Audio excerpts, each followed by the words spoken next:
2016-17થી આ જગ્યા ઉપર હું આવતો. કોઈને જોવા હોય તો મારા ઇન્સ્ટામાં જૂના વિડીયો બી હશે અને મારી યુટ્યુબ અકાઉન્ટ છે @પંડિત માલવ કરીને તમે સર્ચ કરી શકો. એમાં પણ તમને અમુક જૂના વિડીયો દેખાશે એટલે તમને ખ્યાલ આવશે કે અહીંયા મહેનત કરનારા ગરીબ વર્ગના પરિવારો રહેતા હતા. આજની પરિસ્થિતિ જુઓ તો આમાં શું કાયમ આવતું હતું, એવું નથી કે આ પહેલી વાર છે. પણ હવે પરિસ્થિતિ એવી આવી ગઈ કે આ તમે જો બ્રિજ નીચે આ રીતે કોઈ પણ ક્યાંયથી પણ આવીને વસવાટ કરવા લાગ્યું છે. એટલે આની અંદર ક્યાંક ને ક્યાંક પહેલેથી રહેતા લોકોને તકલીફ પડે છે અને આ જગ્યા છોડવી પડી રહી છે.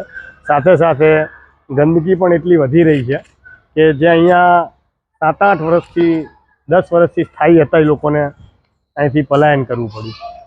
આ એટલા માટે જણાવું છું કે શરૂઆત ક્યાંથી થઈ હતી, પરિસ્થિતિ શું છે અને કેમ હમણાંથી ઘણા લોકો દેખાતા નથી. ઘણા પૂછતા હોય છે વિડીયોમાં કે આ ભાઈ કેમ નથી દેખાતા, આ બાળક કેમ નથી, પણ પરિસ્થિતિ આ છે એટલા માટે કોઈ દેખાતું નથી.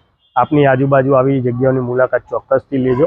તમને ખ્યાલ આવશે કે દેશની અંદર આવો પણ એક વર્ગ છે જે કદાચ આપણી રાહ જોવે છે કે કોઈ આવે અને અમારા માટે મદદરૂપ થાય.